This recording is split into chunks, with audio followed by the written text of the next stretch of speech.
For the best medical and paramedical lectures, subscribe to our channel and press the bell icon to stay connected with us. Hello everyone. Today we will learn the pathophysiology of asthma.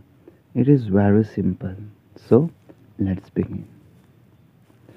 First of all, the etiological factors are termed as the triggering factors here because it will trigger the asthmatic attack.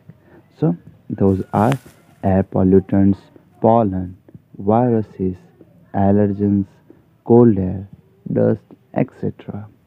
These all triggering factors sometimes enter the airway tract and causes the inflammation of eosinophilic bronchitis.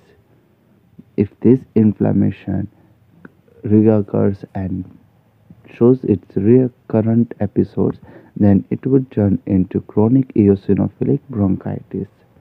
This eosinophilic bronchitis will slowly lead to airway hyperresponsive. It will make the whole airway canal, airway tract, it's hyper-responsive to all these triggering factors such as air pollutant, pollen, viruses, allergens, cold air, dust, etc.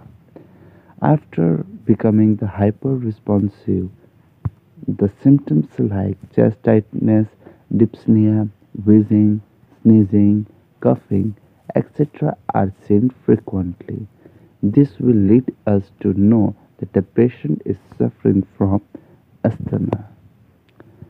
I hope you all have understand it. It was a simple pathophysiology of asthma. Thank you for listening. Do like, leave a comment, and share with your friends.